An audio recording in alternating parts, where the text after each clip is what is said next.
ABC Friday. It just takes one great idea to change your life.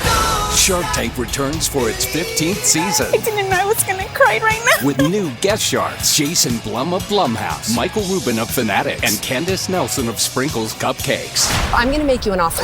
On a scale of 1 to 10. I've never seen anything like this on Shark Tank. This season is a 15. I totally believe in you. Shark Tank premieres Friday on ABC and stream on Hulu.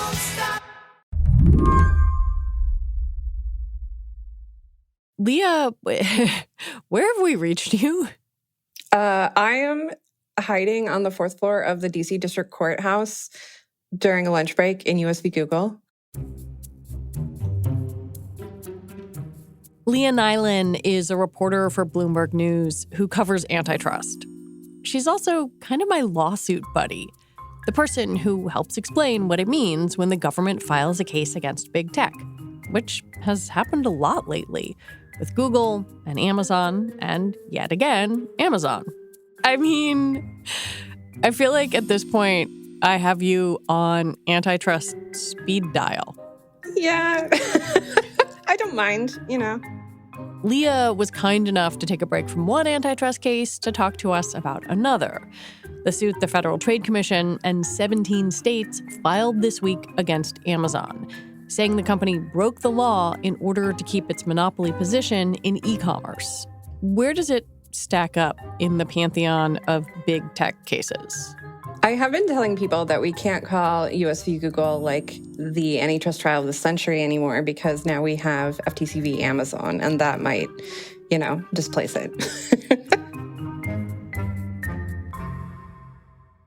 Would you say this is the case that Leah Nylen has been waiting for? This is definitely the case that Leah Nylen has been waiting for. She has been making the media rounds a little bit this week, which she doesn't do that often. So, it was a little bit special. And talking a lot about why they think that this is like a really important landmark case for them to bring and how it's actually different from the paper that she sort of rose to fame after writing in 2017. Back in 2017, Leah Nylen was just a law student, writing in the Yale Law Journal about Amazon and antitrust.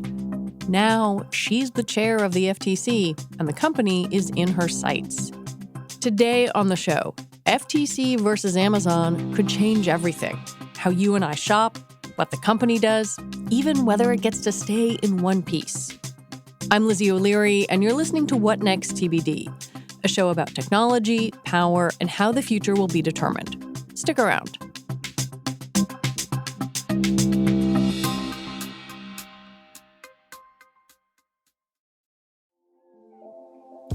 This podcast is brought to you by Progressive Insurance. Whether you love true crime or comedy, celebrity interviews or news, you call the shots on what's in your podcast queue. And guess what? Now you can call them on your auto insurance, too, with the Name Your Price tool from Progressive. It works just the way it sounds. You tell Progressive how much you want to pay for car insurance, and they'll show you coverage options that fit your budget. Get your quote today at Progressive.com to join the over 28 million drivers who trust Progressive. Progressive Casualty Insurance Company and Affiliates. Price and coverage match limited by state law. At the end of your first year, Discover credit cards automatically double all the cash back you've earned. That's right. Everything you earned doubled. All the cash back from eating at your favorite soup dumpling restaurant doubled. All the cash back from that trip where you sort of learned to snowboard also doubled. And the best part, you don't have to do anything ridiculous to get it. Nope, Discover does it automatically. Seriously though, see terms and check it out for yourself at discover.com/match. The FTC's lawsuit is big and it's broad. The suit alleges that Amazon is a monopoly in two different but equally important ways. One of them is online marketplace services. So that is websites where third-party sellers, just about anyone, can go online and sell products. So that's going to be things like Amazon, things like Etsy, things like eBay, like a site where you can go and sell your goods to other people. The FTC alleges that they have a very high share of that market and that they have illegally tied access to that marketplace with another of Amazon's services called Fulfilled by Amazon. This is the sort of logistics service that Amazon offers to sellers, where they'll do the warehousing and all of the shipping and such for them for a fee. The other half of this suit centers around something called an online superstore. The fact that you can go to Amazon and get a pair of shoes, but also cleaning products and a book and, oh, wait, we need dog food, that kind of thing. It's much more convenient for you to do like one-stop shopping than it is for you to have to go multiple places. And, this actually fits in with a long line of the FTC's cases. They have often argued that, one-stop shopping is important, for example, in a supermarket, right? Like you go to the supermarket because you want to buy your cereal and your milk and your vegetables, as opposed to just going to like the butcher where you can only get meat. So it's sort of like an interesting evolution of like the offline world to the online world, that you might want one place online where you can get all this stuff. And they say that, by being the online superstore, Amazon has had this ability to raise prices on consumers and sellers who want to be offered in the superstore. They had an interesting statistic that 1 out of every $2 that sellers on the platform they now pay to Amazon, because they have to pay for a commission for being on the site. They have to pay for logistics and shipping. They have to pay for advertising to even be found on Amazon's site. And so the fees that sellers have had to pay on Amazon have just increased a lot over time. That was something that struck me in what Leah Nylen had to say to reporters. It sounded like she was saying, this isn't just a monopoly in the way that it's bad for consumers, but it's also bad for the small businesses, the sellers, what have you, that are working with Amazon. Yeah, and that's a little bit of an evolution that she has brought to it too, because oftentimes the antitrust enforcers have focused very, very much on consumers. Like, does this raise consumer prices? And by bringing the sellers into it, they're saying, look, those are people who are also buying Amazon services. They're using Amazon's marketplace services. They're raising the prices to them, the sellers, who in turn sort of have to raise prices to consumers. So, the higher price for consumer is still the end result, but we're now focusing sort of on how this company's behavior has also increased prices to like the middlemen who are selling those products to us anyway. What does Amazon say to all this? Amazon, unsurprisingly, does not think that this is a very good antitrust case. They have argued that they only highlight on their website what is the lowest offer. So when you go to Amazon's website and pick a product, the thing that's going to be there on the buy box is whatever is the lowest price, and that they shouldn't be required to highlight a higher price. So Amazon argues that, their entire thing is about focusing on the customer. They want to offer consumers the lowest prices, and that's why they require that sellers not offer lower prices elsewhere. If you want to sell on Amazon, you have to offer the lowest price that you can, and they're going to only, show you the lowest price. What it is a slight nuance there is like Amazon's price includes the price of the product, the advertising, and the shipping. And that's all wrapped up into the one price that you see. What the sellers are saying is, yeah, but we might have been able to get the advertising and the shipping for cheaper elsewhere. That's why we can sell on these other sites. We're not paying all this extra money to Amazon.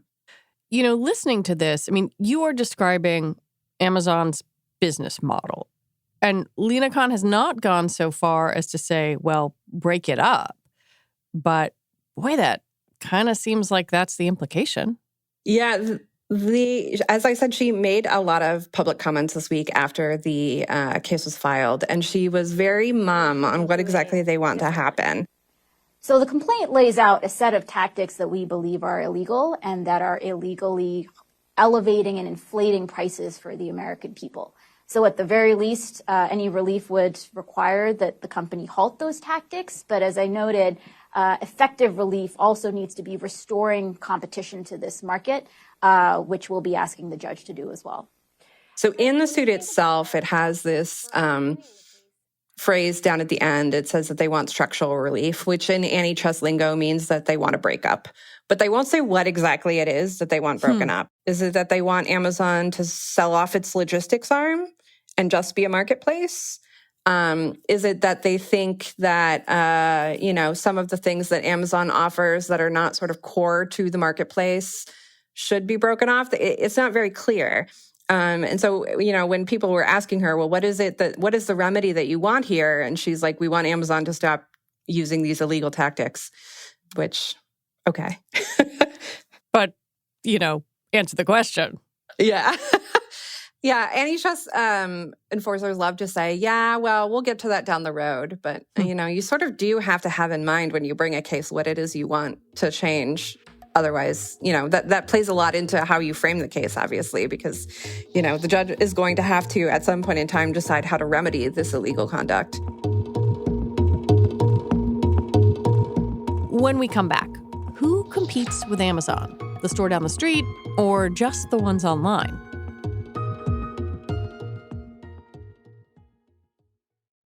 This podcast is brought to you by Progressive Insurance. Let's face it, sometimes multitasking can be overwhelming. Like when your favorite podcast is playing and the person next to you is talking and your car fan is blasting, all while you're trying to find the perfect parking spot. But then again, sometimes multitasking is easy, like quoting with Progressive Insurance. They do the hard work of comparing rates so you can find a great rate that works for you, even if it's not with them. Give their nifty comparison tool a try, and you might just find getting the rate and coverage you deserve is easy. All you need to do is visit Progressive's website to get a quote with all the coverage you want, like comprehensive and collision coverage or personal injury protection. Then you'll see Progressive's direct rate, and their tool will provide options from other companies, all lined up and ready to compare, so it's simple to choose the rate and coverages you like. Press play on comparing auto rates. Quote at Progressive.com to join the over 29 million drivers who trust Progressive. Progressive Casualty Insurance Company and Affiliates. Comparison rates not available in all states or situations. Prices vary based on how you buy. This episode is brought to you by Google. The Google Cybersecurity Certificate provides the necessary skills to begin a career in cybersecurity. Visit safety.google/cyber workforce today. Critics are calling The Creator a masterpiece. Joshua, take care of her. I promise. It's the best film of the year. Phenomenal. The best sci-fi film in ages. They're coming to get me. I'm getting you out of this. The Creator is breathtaking in scale and vision. It's mesmerizing, visually stunning. See this film on the biggest screen possible. The Creator, rated PG-13, may be inappropriate for children under 13. Now playing only in theaters. I really want to dig into this online marketplace question because one of the central things here in this case is just how much of the market Amazon controls. And that seems to depend a lot on how you define the market. Can you unravel that for me a little bit? Yes, this is such an antitrust question. What is our market here? Because, Amazon says, well, if you consider us as just a retailer, we only have 1% of all retail. And I'm like, okay, but you are 1% of all retail because I can go down the street and buy shoes in person at the Nike store. But you're actually an online-only seller. So if you think of them as only online commerce, their share goes up to even more. I think they're about 30% of online sales in the U.S. But, then as I said, if you get into either this online superstore or this online marketplace services, we're talking about an Amazon share that's much, much higher, maybe something in the 70s to 80s, which is, sort of what we think of as a monopoly. Under U.S. law, there's not actually a definition of what is a monopoly, but people generally think, definitely above 50%, maybe it requires above 60%. So if we're talking something in the 70s to 80s, that's definitely in monopoly territory. But it seems to depend on how you define store, basically. Yes, it depends entirely on how you define a store and whether you're limiting it to online, whether it's online and offline.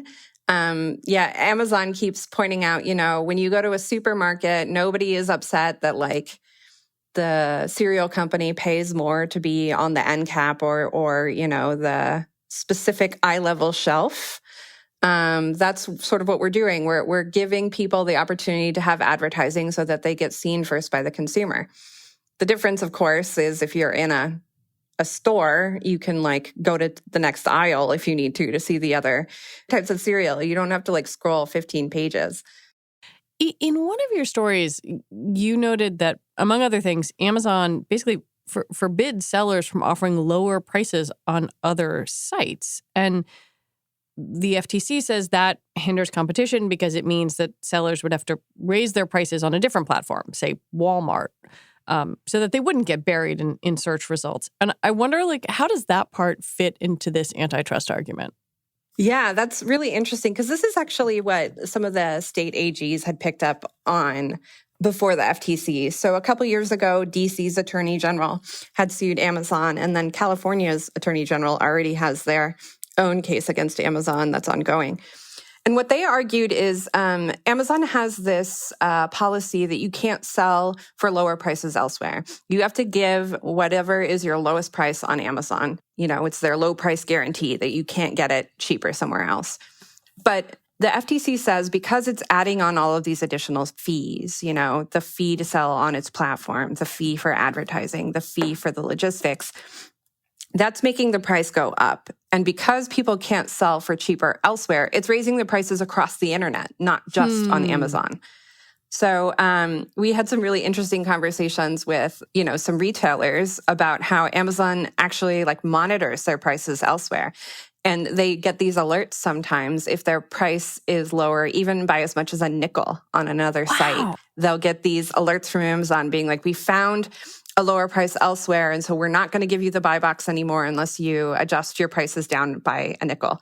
And oftentimes they can't, you know, they have to pay these fees on Amazon. That's the cheapest they can offer it there. So what they do is they go and they raise their price on the other website. And so therefore, the thinking goes, if you spin it out a bit, consumers lose because the prices go up kind of across the board. Yes, that's the whole idea. Like if they didn't have to pay all of these extra fees to Amazon, if they could go with the cheapest logistics option, the cheapest advertising option, they could sell their products more cheaply. And, you know, maybe if it costs 5 cents less to do that on this other website, but because of Amazon, it costs 5 cents more, and they're being penalized if Amazon finds out. If the government wins and let's say the marketplace changes, do we have any idea about how this might impact consumers, people who shop on Amazon all the time? That was a question a lot of people ask FTC Chair Leah Nylen. And, you know, she said, we think that this will lead to lower prices for consumers. You know, they will be able to finally buy these products online for the cheapest price, not just under Amazon's low price guarantee, but because on these other websites, it might be cheaper. We'll sort of see, you know, a lot of retailers use Amazon because it is like, it's the online superstore where everybody goes, you know, to do their shopping. I mean, it's come up so much in this US v. Google trial about how many people start their searches for products on Amazon versus back in the day, you might have gone to Google first. You know, so it is certainly a gateway to a lot of commerce. You're sort of also raising the question of like how the public is going to think about this. And presumably Amazon is also thinking and maybe capitalizing on fears of losing same-day delivery or the ease of putting 6 different kinds of things in your cart and clicking on them. And I wonder, like, do we have any sense of what people think about this? Yeah, that was interesting because I think most of the like negative reactions / negative questions that the FTC got about this were like people fearing that like the convenience provided by Amazon might have to go away because it is really convenient to be able to buy, you know, something and know that it'll be there 2 days later. It is super convenient to be able to go to one place and get your groceries and your electronics and maybe, you know, even throw in some extra hair bands or something. Right, some diapers, whatever. Yeah. So, you know, people don't want that to go away. And, you know, Leah Nylen said, you know, we don't want that to go away either. Amazon has a great business. It's very convenient for consumers. But what we don't want them to do is engage in these illegal tactics that make it harder for other businesses to compete with them. Every time I talk to you about one of these big cases, whether it was the Google case or this Amazon case, we bring back the ghost of US v. Microsoft. And you know, Bill Gates was sort of famously combative during that entire process. What are we expecting from Amazon in terms of tactics here? Is this all softly, or are they coming out swinging? I think Amazon is much more likely to come out swinging. I mean, they have always been very aggressive, both in their media strategy and in their legal strategy on antitrust. The Europeans have recently implemented some new legislation that allows them to designate companies as gatekeepers that have special responsibilities in the market, to not preference their own products, things like that. Amazon is challenging its designation as a gatekeeper in Europe. Within minutes of this lawsuit being filed, Amazon said that they thought it was wrong on the facts and the law, and they intend to vigorously contest it. So I think we will see, a lot of heat and litigation over the next couple years. The one interesting thing that Lina Khan did say is that they feel the urgency of this. Their investigation went on for 4 years. It's not really new, any of the things that they were alleging with Amazon. They said they want to move this quickly. Of course, quickly in antitrust world is like, maybe we'll have a trial in 2 years, not tomorrow. So the FTC, for all of Lina Khan's clearly muscular stance toward these tech companies, does not have the greatest track record lately in its legal cases. And I wonder, what's the mindset for the agency going into this case? Yeah, this was another thing that came up in sort of the conversations over the past 2 days, because as you mentioned, the FTC has lost 2 of the big cases that they brought this year. One was against Microsoft over the Activision deal, and the other one was involving Meta Platforms over its acquisition of a virtual reality startup. And both of those cases were mergers. Mergers tend to move a lot faster. So the FTC brought suit and then had to go to court, only a couple months later. As I mentioned here, they've been investigating for 4 years. They have, obviously sort of plotted out their legal strategy. But, this kind of a case takes a lot of resources, a lot of money. They will have to hire experts who are going to sit there debating about the exact definition of the market. And it will be, a slog to win. A long slog, because as I mentioned, these cases do not happen quick. In antitrust is like this case might be done in 5 years. So that was a question that a lot of people had for Lina Khan, what if you don't win here? And her point, and the one that has been raised by Jonathan Cantor, the head of the antitrust division right now, is that at the Justice Department. Yeah, he is sort of the head antitrust enforcer at the Justice Department, is 1, you lose 100% of the shots you don't take. And 2, even when we don't win, we can move the law a little bit. So, the FTC likes to point out that even though they didn't win on that case involving Meta, they sort of were able to revive this idea about a big incumbent buying up a nascent company and how that can be a problem. And, so if, even if they don't win, they could also push for greater legislation in Congress, which didn't actually end up passing new legislation last year, but those efforts haven't died completely. So if it turns out that the FTC can't win against Amazon, that seems like a pretty good argument that we need to change the law. I was curious whether the fact that fewer states have joined onto this suit than the DOJ's antitrust case against Google or, an earlier case against Meta, does that tell you anything, or is that just politics? I think it's a little bit of both. One, as I mentioned, this is a long-running case. And so in both of the other ones, the Google case and the Facebook case, the states were involved the whole time. They had been bringing their own investigations, and then they filed their own suits sort of alongside the Justice Department and the FTC. In this case, the FTC had been investigating for 4 years. And in that time period, we already had a couple other states bring their own suits. As I mentioned, California has one pending. DC brought one. It was dismissed and is now on appeal. So, the states had been looking at this issue even before the FTC got around to it, is one point. The other is, Amazon is a little bit different than Google and Facebook, who I guess if you're going to point fingers at the most hated of the tech giants, those would be the 2.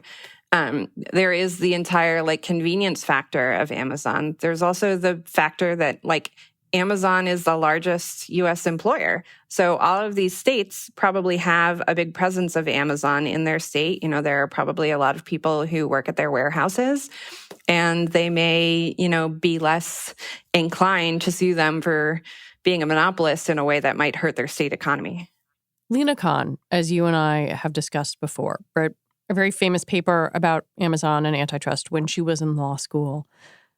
And so there's this part of me that's wondering, like, she has wanted this for so long.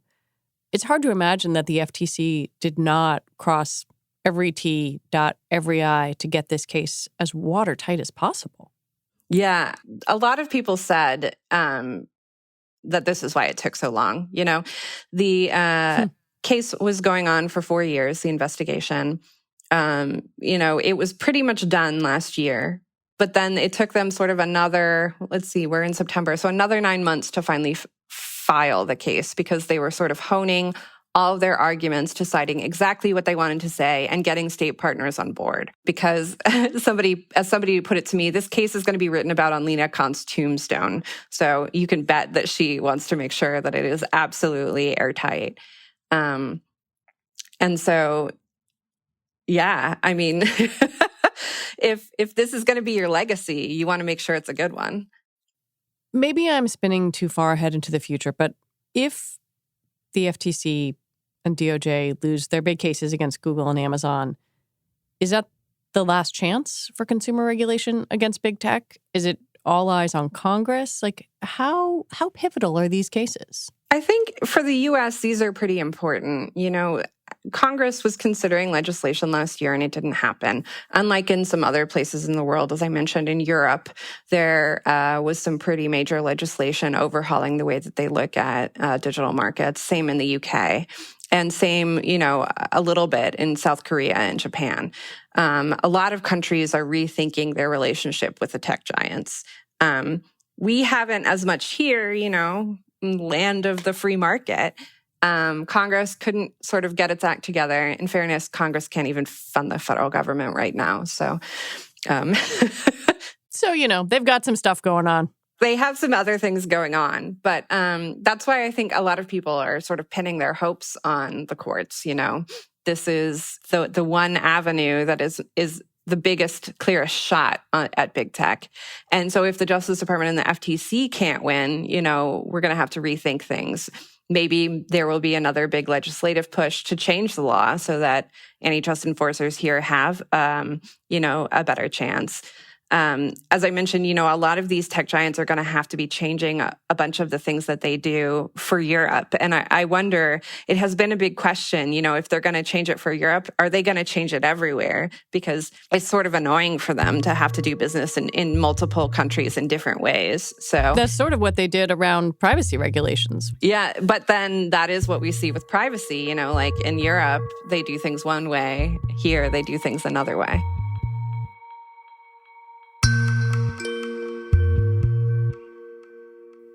Leah Nylen, thank you so much for taking the time to talk to me. And I'm sure the next time something happens with big tech and antitrust, we'll just call you up again. Happy to talk about it anytime. Leah Nylen covers antitrust for Bloomberg. And that is it for our show today. What Next TBD is produced by Evan Campbell and Anna Phillips. Our show is edited by Mia Armstrong-Lopez. Alicia Montgomery is vice president of audio for Slate. TBD is part of the larger What Next family, and we're also part of Future Tense, a partnership of Slate, Arizona State University, and New America. And if you're a fan of the show, you should join Slate Plus. It's the best way to support us. Just head on over to slate.com/whatnextplus to sign up. All right, we'll be back tomorrow with another episode and one on Sunday, a bonus episode to get you ready for Sam Bankman-Fried's trial, which starts next week. All right, I'm Lizzie O'Leary. Thanks for listening.